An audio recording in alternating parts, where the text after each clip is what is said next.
বক্তার কাছে শুনলেন যে আমেরিকায় যে যুবতী মেয়ে স্বামীজির কাছে বলছে আমি আপনাকে বিয়ে করতে চাই, কেন? আপনার মতো সন্তান হবে।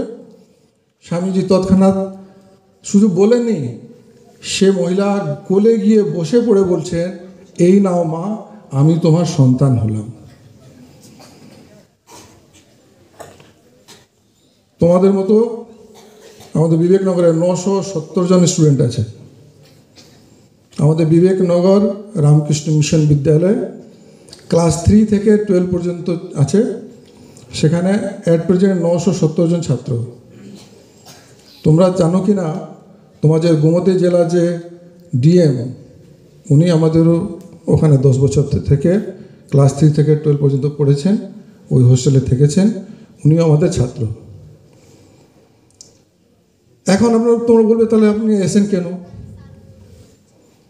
আমি এসেছি তোমাদের কিছু কথা শুনতে, বলতে, তোমাদেরও জানতে। এখন তোমরা বলো, তোমাদের মধ্যে কতজন স্বামী বিবেকানন্দের কোনো বই পড়েছ? যারা পড়েছ হাত তুলো তো। কোনো রকম বই, গল্প হোক, তার জীবনের হোক, বাণী হোক। মাত্র কয়েকজন, 5 জন না 6 জন। আচ্ছা, কতজন পড়তে চাও সেটা হাত তুলো তো। কতজন স্বামী বিবেকানন্দের বই পড়তে চাও? তোমাদের যদি সুযোগ হয়, কতজন পড়তে চাও হাত তুলো।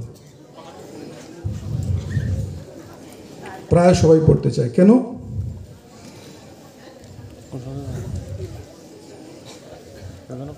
কেন পড়তে চাও? তোমরা জানো জগতে 3 রকম মানুষ আছে। 3 রকম মানুষ আছে জগতে। একটা সবচেয়ে বুদ্ধিমান লোক, তারা অপরকে ঠকাতে দেখে শিখে নেয়। অপর কেউ ঠকাচ্ছে, তাকে দেখে শিখে নেয় আমি আর ঠকাবো না। তারা সবচেয়ে বুদ্ধিমান। আরেকটা মানুষ আছে যারা নিজে ঠকে শিখে,